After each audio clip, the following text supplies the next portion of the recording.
திருச்சிற்றம்பலம். பொன்னும் மெய்ப்பொருளும் தனுபானை, போகமும் திருவும் புணர்ப்பானை, பின்னை என் பிழையை பொறுப்பானை, பிழையலாம் தவிர பணிப்பானை, இன்ன தன்மையன் என்று அறிவொன்னா எம்மானை, எளிவந்த பிரானை, அன்னம் வைகும் வயல் பழனத்தணி ஆரூரானை மறக்கலுமாமே. ஆரூரா தியாகேஷா. திருச்சிற்றம்பலம். எல்லோருக்கும் வணக்கம். நம்மளுடைய தொடர் திருஞான சம்பந்தருடைய வாழ்க்கை வரலாற்று நிகழ்வுகளை பார்த்துன்னு வரும். கடந்த 2 நாட்களா நம்ம இந்த தொடர் பதிவை பார்க்கிறோம். முதல்ல சீர்காழியில தொடங்கினோம். அடுத்து திரு கோலக்கா பார்த்திருந்தோம். பொற்றாளம் பெற்றது அதை பார்த்திருந்தோம். அதுக்கப்புறம் திருஞான சம்பந்தருடைய தாயாரான பகவதி அம்மையார் பிறந்த ஊருக்கு திருஞான சம்பந்தர் போறார். அது திரு நனிப்பள்ளி, அதை பத்தியும் பார்த்திருந்தோம். அடுத்து பூலோக கைலாசம் அப்படின்னு சொல்லக்கூடியதான சிதம்பரத்துக்கு ஞான சம்பந்தருடைய வருகையும் அங்க அவருக்கு கிடைச்ச தரிசனத்தையும் பார்த்திருந்தோம். அடுத்து முத்துச்சிவிகை, முத்துக்குடை, சின்னம் இதெல்லாம் பெற்ற இடமான திருநல்வாயில் அறத்துறை அப்படின்ற ஸ்தலத்தை பத்தியும் அங்க ஞான சம்பந்தருக்கு இதெல்லாம் சுவாமி எப்படி கொடுத்தார் அப்படின்றத பார்த்தோம். அதுக்கடுத்து ஞான சம்பந்தருக்கு முப்புரி நூல் அணிவிக்கும் நிகழ்வு நடக்கும் பொழுது அங்க அந்த வைதீக கர்மாவை பண்ணி வந்திருக்க வேதம் படித்த அந்தணர்களுக்கே ஞான சம்பந்தர் அந்த வேதத்துக்கு விளக்கம் சொன்னதோட இல்லாம இந்த மந்திரங்களுக்கெல்லாம் தலைமை வாய்ந்ததான பஞ்சாட்சர மந்திரத்துடைய பெருமையை சொல்லக்கூடியதான பஞ்சாட்சர பதிகத்தை பத்தியும் நேர்த்தி பதிவுல நம்ம பார்த்து முடிச்சிருந்தோம். இன்னைக்கு ஞான சம்பந்தர் அவருடைய ஸ்தல யாத்திரைய தொடர்றார். அப்படி ஞான சம்பந்தர் தொடரும் பொழுது அவர் போகக்கூடிய இடம் எது அப்படின்னு பார்த்தோம்னா திருப்பாச்சிலாச்சிராமம் அப்படின்ற ஸ்தலத்துக்கு அவர் போறார். அதாவது இது எங்க இருக்கு அப்படின்னா திருச்சிக்கு பக்கத்துல இந்த ஊர் வரும். திருவாசி அப்படின்னு இப்ப அழைக்கிறாங்க அந்த ஸ்தலத்தை. ஆனா தேவாரம் காலம் தொட்டு அங்க இருக்கக்கூடிய பேர் பாத்தீங்கன்னா திருப்பாச்சிலாச்சிராமம் அப்படின்றதுதான் இந்த ஸ்தலத்தோட பேர். இங்க கொல்லிமழவன் அப்படின்னு ஒருத்தர் இருக்கார். இந்த கொல்லிமழவன்றவர் யாருன்னா பரம்பரையா சிவபெருமானை வணங்கக்கூடிய வம்சத்துல வரவர். இவர் வம்சமே சிவபெருமான வணங்குற வம்சம்தான். இப்பேற்பட்ட கொல்லிமழவனுக்கு ஒரு பெண்ணானவள் பிறக்கிறா. அந்த பெண் குழந்தை நல்லா வளர்ந்து பருவத்தை அடையும் பொழுது அந்த பொண்ணுக்கு முயலகன் அப்படின்ற ஒரு வியாதி தாக்குறது. இந்த முயலகன்ற வியாதி இந்த காலத்துல எல்லாம் வலிப்பு நோய்னு சொல்றாங்க. அந்த வலிப்பு நோய் மாதிரி இருக்கக்கூடியதான ஒரு வியாதி. நடராஜர் மூர்த்திய நீங்க நல்லா உத்து பார்த்திருந்தேன்னா தெரியும். நடராஜர் தன்னுடைய ஊன்றிய திருப்பாதத்தை ஒரு குட்டி பூதம் மேல அப்படி ஊனிண்டு நின்றுட்டு இருப்பார்.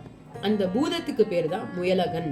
முயலகன் அப்படின்றது வலிப்பு வியாதியுடைய ஒரு அறிகுறி மாதிரி இருக்கக்கூடியதுதான் அந்த பூதம்.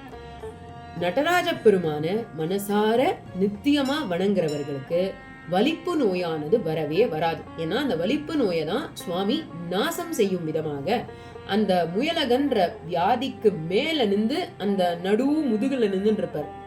அந்த பூதத்துடைய முதுகுல தன்னுடைய பாதத்தை நன்றாக ஊன்றிக்கொண்டு சுவாமி நின்று ஆடின்னு இருப்பார். இதை குறிக்கக்கூடியதுதான் நடராஜ உருவத்துக்குள்ள அந்த பாதத்துக்கு இருக்கிற முயலகன்.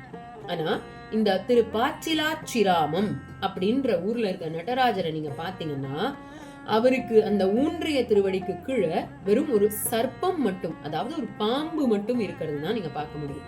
அந்த முயலகன் பூதம் இங்கே கிடையாது. ஏன் அப்படின்னா இப்ப இந்த வரலாறுல பார்க்கலாம்.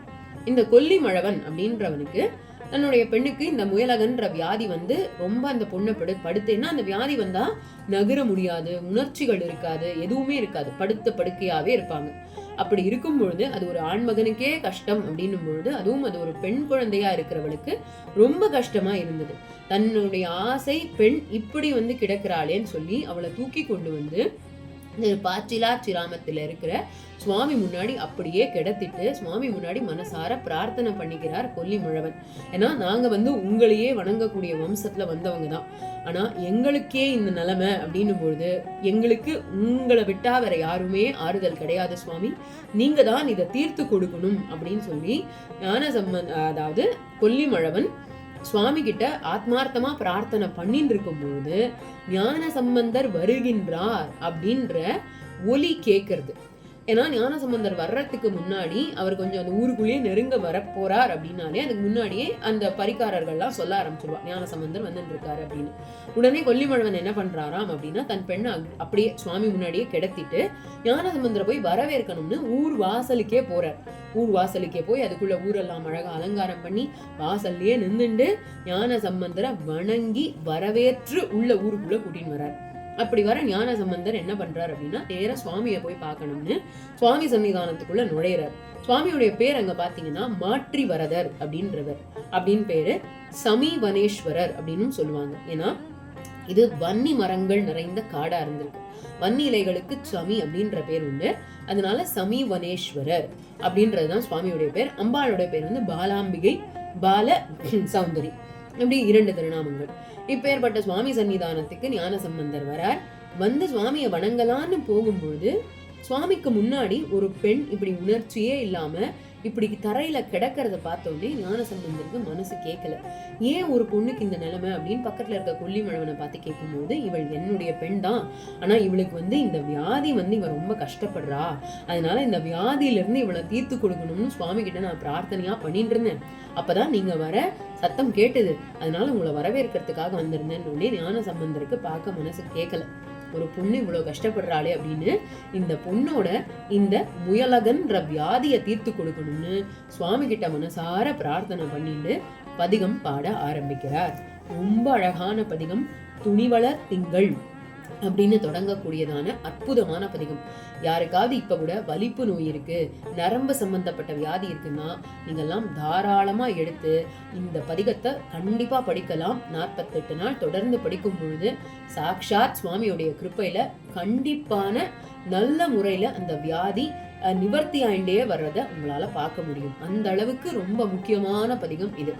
துணிவளர் திங்கள் துளங்கி விளங்க சுடர் சடை சுற்றி முடித்து பணிவளர் கொள்கையர் பாரிடம் சூழ வாரிடமும் பனிதேவர் அணிவளர் கோலமெலாம் செய்து பாற்றிலா சிராமத்து உரைகின்ற மணிவளர் கண்டரோ மங்கையை வாட மயல் செய்வதோ இவர் மாண்பே. நீ எல்லாருக்கும் கொடுத்து கொடுத்து எல்லாரையும் வாழ வைக்க கூடியவன் இல்லையா? அப்பேற்பட்ட நீ ஒரு பொண்ணை இப்படி படுத்தலாமா? அவளுடைய உடம்பு இவ்வளவு கஷ்டப்படலாமா? அந்த பொண்ணுக்கு எவ்வளவு கஷ்டம் இருக்கும், அந்த கஷ்டத்தை தீர்த்து வைக்க கூடாதா அப்படின்னு ஞானசம்பந்தர் கேட்கிறார். இதுதான் சிவனடியார்களுடைய அதிகபட்சமான மாண்பு. அடுத்தவா ஒரு கஷ்டம் பட்டானா அவர்களால தாங்க முடியாது. சுவாமி கிட்ட அவர்களுக்காக பிரார்த்தனை பண்ணிப்பான். நம்ம மனிதர்களுடைய பிரார்த்தனையே சுவாமி ஏத்துக்கிறார் அப்படின்னு பொழுது சாக்ஷாத் ஞான சம்பந்தருடைய வார்த்தைக்கு சுவாமி கிட்ட எவ்வளவு மரியாதை இருக்கும். அதனால சுவாமி இந்த பதிகம் பாடி முடிக்கும் பொழுது அந்த பெண்ணானவள் முயலகன்ற வியாதி பரிபூர்ணமா நீங்க பெற்று தான் எழுந்து நடந்து பக்கத்துல இருக்கக்கூடிய கொல்லிமழவனாகிய தன் தந்தையின் பக்கம் நின்றாளாம். இப்பேற்பட்டது இந்த துணிவளர் திங்கள் அப்படின்ற பதிகம். ரொம்ப ரொம்ப சக்தி வாய்ந்த பதிகம். சுவாமியை நினைச்சு நம்ம படிக்கும் பொழுது பலனை கைமேல தூக்கி கொண்டு வந்து கொடுக்கக்கூடியதான பதிகம். ஏன்னா இதெல்லாம் ஆச்சாரியர்களுடைய வார்த்தைகள், நம்ம வார்த்தைகள் கிடையாது. அப்போ அதற்கு பலன் அப்படின்றது ரொம்ப அதி அற்புதமா இருக்கும்.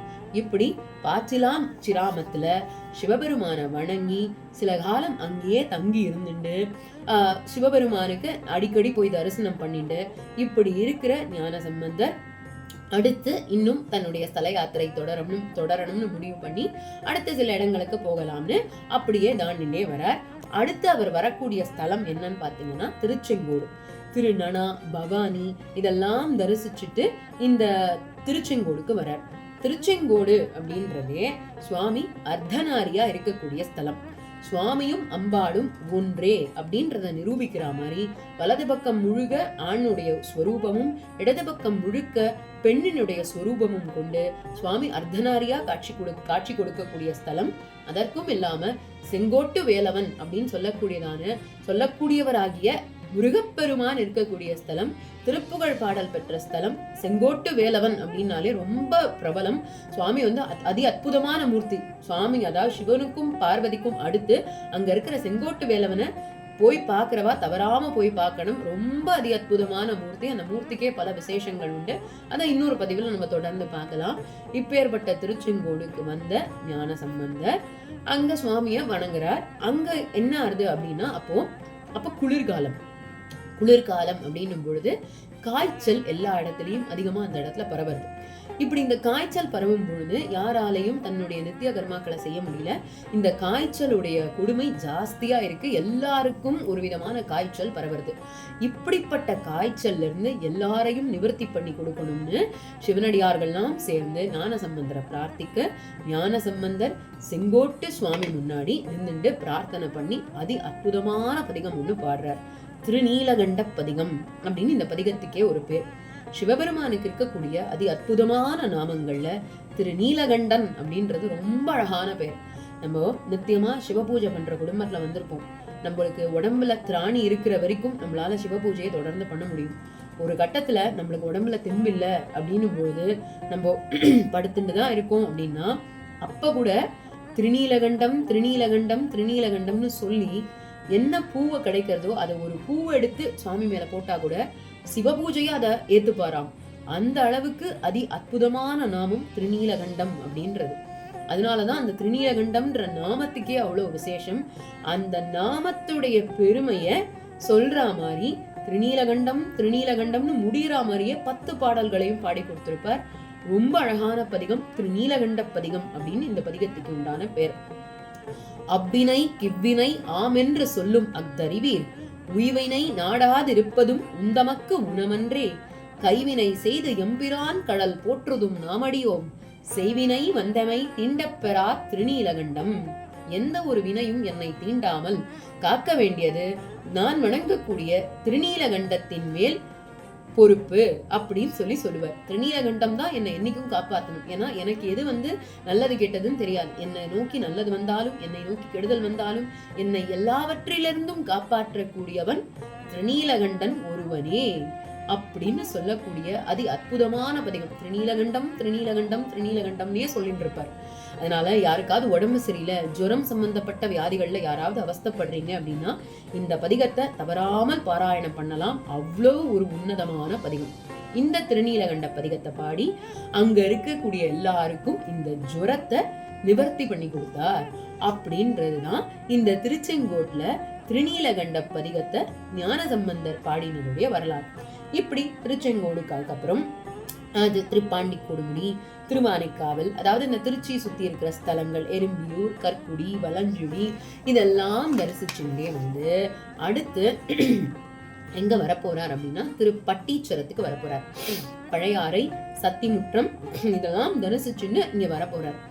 பட்டீச்சரத்துக்கு வரத்துக்கு முன்னாடி இந்த காலம் எப்படி, இப்ப குளிர்காலம் இருந்தது இல்லையா, குளிர்காலம் முடிஞ்சு கொஞ்ச நாள் கழிச்சு என்ன காலம் வரும்? வெம்மை காலம், அதிகமான வெயில் இருக்கக்கூடியதான காலம். அந்த காலம் வரும் இல்லையா, அந்த காலம் வரும்போது வெப்பம் யாராலையும் தாங்கிக்க முடியல. அவ்வளவு ஒரு உஷ்ணமான காலம். எங்க பார்த்தாலும் ஒரே தகதகதகன் எரிச்சலா இருக்கு. அந்த வெப்பத்தையும் அந்த சூரியனுடைய தாக்கத்தையும் தாங்கவே முடியல. ஞானசம்பந்தரோ சிவிகையில வரார். சிவிகை அப்படின்னா பல்லக்கு. இந்த பல்லக்கு 3 பல்லக்கு கிடையாது. ஞானசம்பந்தர் வரும்பொழுது அவர் மேலேயும் வெயில் படதான் படும். முத்துக்குடை இருந்தாலும் அவருக்கு மேல என்னன்னா அந்த இந்த இடத்துல அந்த எல்லாம் இருந்தாலும் அவருக்கு ஒரு குடைக்கு கீழே இன்னும் ஒரு பந்தல் மாதிரி இருந்தா நல்லா இருக்கும் அப்படின்னு நினைச்ச சுவாமி, அதாவது சிவபெருமான் இந்த இடத்துல என்ன பண்றார் அப்படின்னா பட்டீச்சரத்துக்கு வர்றதுக்கு முன்னாடி ஒரு சிவபூத கணம் கிட்ட சொல்றாராம், நீ போய் ஒரு முத்து குடைய யாரும் பார்க்காத அளவுக்கு, நீ யார் கண்ணுக்கும் தெரியக்கூடாது, பார்க்காத அளவுக்கு ஞானசம்பந்தர் பின்னாடி போய் நின்றுக்கோ. போய் நின்னுட்டு முத்து பந்தல ஒண்ணு விரிச்சிரு. ஞானசம்பந்தர் குழந்தை மேல எந்த வெயிலும் படக்கூடாது. அவனுக்கு கீழே அவனுடைய சிரசுக்கு மேல ஒரு பெரிய பந்தலா விரிச்சு அந்த பந்தலுக்கு கீழே அவருடைய சிவிகையும் அதுல குடையும் வச்சுட்டு ஞானசம்பந்தர் சௌக்கியமா சந்தோஷமா வரணும் அப்படின்னு சொல்லி சுவாமி சொல்ல, பட்டீஸ்வரர் கோவில்ல ஞானசம்பந்தர் நுழைய போகும்பொழுது யாரு கண்ணுக்கும் தெரியல, கொடை தெரியறது. அந்த கொடையை யார் தூக்கிட்டு வரான்னு தெரியல. ஞானசம்பந்தருக்கு தெரியறது, பின்னாடி பூதகணம் நிக்கிறது. இப்ப அந்த பூதகணம் ஞானசம்பந்தர் காதுல மட்டும் சொல்லித்தான், பட்டீசர் உங்களுக்காக இந்த பந்தலை கொடுக்க சொன்னார் அப்படின்னு சொல்லி. பந்தல் எல்லார் கண்ணுக்கும் தெரியறது, பெரிய விரித்த பந்தல். ஆனா அந்த பந்தலை தூக்கிட்டு இருக்கிற பூதம் யார் கண்ணுக்கும் தெரியல. ஞானசம்பந்தர் காதுகளுக்கும் இந்த பூதம் சொல்றது கேட்கறது, ஞானசம்பந்தருக்கு மட்டும் பூதம் தெரியாது. இப்படி முத்து பந்தலுக்கு கீழே ஞானசம்பந்தர் நடந்து வராராம். பட்டீசர் கர்ப்ப கிரகத்துல உட்கார்ந்துருக்கார். அப்ப என்ன பண்ணாராம் அப்படின்னா, நந்தியை நகர சொன்னாராம். என் குழந்தை அந்த முத்து பந்தல் கீழே எவ்வளவு அழகா நடந்து வரான்றதை நான் பார்க்கணும், அதனால நந்தியை கொஞ்சம் நகரு, கொடிமரத்தையும் நகரு அப்படின்னு சொல்லி நந்தியும் கொடிமரமும் இன்னி வரைக்கும் நீங்க கோயிலுக்குள்ள போனீங்கன்னா வாசல்லையே தெரியும். நம்ம உள்ள நுழையிறோம் அப்படின்னா எதிர்த்தாப்புல நேர சுவாமி சன்னிதானம் தான் தெரியும். அந்த கொடிமரமும் நந்தியும் அப்படியே ஒரு அடி நகர்ந்திருக்கும். எப்படி திருப்புன்கூர்ல நந்தனாருக்காக சுவாமி நந்தியை விலக சொன்னாரோ அதே மாதிரியே இங்க முத்துப்பந்தல் கீழே ஞானசம்பந்தர் குழந்தை எவ்வளவு அழகா நடந்து வரான். எப்பவுமே அப்பா அம்மாவுக்கு ஒரு சந்தோஷம் இருக்கு இல்லையா, என் குழந்தை நடந்து வரும்போது எவ்வளவு அழகா நடந்து வரான்னு. குழந்தையுடைய ஒவ்வொரு செயல்களையும் அப்பா அம்மா ரசிப்பா இல்லையா, அந்த மாதிரி சுவாமி ரசிக்கிறாராம். முத்துப்பந்தல் கீழே ஞானசம்பந்தர் நடந்து வர அழக, இப்படி அவர் நடந்து வந்து உள்ள வந்து அழகா அந்த பதிகம் பாடுற. பாடல் மறை சூடல் மதி பல் வளை ஓர் பாகம் அதில் மூன்றோர் கனையால் கூட எரியூட்டி எழில் காட்டி நிழல் கூட்டு பொழில் சூழ் பழை செய்யுள் மாட மழபாடி உரை பட்டீசரம் மேய கடி கட்டரவினார் வேடநிலை கொண்டவரை வீடு நெறிகாட்டி வினை வீடும் அவரே. பேர்பட்ட இறைவன் எதையும் எதற்காகவும் அடியவர்கள் கேட்டால் அடியவர்களுக்காக எதையும் செய்யக்கூடிய இறைவன் இந்த பட்டீச்சரத்துல உட்கார்ந்துருக்கான். அதாவது பட்டீச்சரம் அப்படின்றது என்ன பேர்னா, பட்டி காமதேவனின் மகளாகிய பட்டின்ற பசுமாடு வந்து இந்த இடத்துல சிவபெருமான வணங்கிருக்கு. அதனாலதான் சுவாமிக்கு பட்டீசர் அப்படின்ற பெயரும் வந்தது. இப்பேற்பட்ட ஸ்தலத்துல சுவாமி அழகா இருக்கார். ஞானசம்பந்தர முத்து பந்தல் கீழே எப்படி வந்தார் அப்படின்ற அழகை பார்த்துண்டு சுவாமி உட்கார்ந்திருக்கார். உள்ள வந்த ஞானசம்பந்தர் அழகா பதிகமும் பாடுறார். இதோட இந்த பதிவை நம்ம முடிச்சுக்கலாம். இதுவரைக்கும் நம்ம கிட்டத்தட்ட 3 நாட்களா தொடர்ந்து பார்த்துட்டு வரோம். நாளைக்கும் இதே தொடர்புல இன்னும் அழகான ஸ்தலங்களையும் தொடர்ந்து பார்க்க போறோம். இதுல ஏதாவது குற்றம் குறைகள் இருப்பின் அடியேனை மன்னிக்கணும்.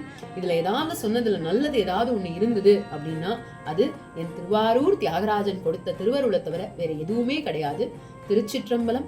நன்றி, வணக்கம்.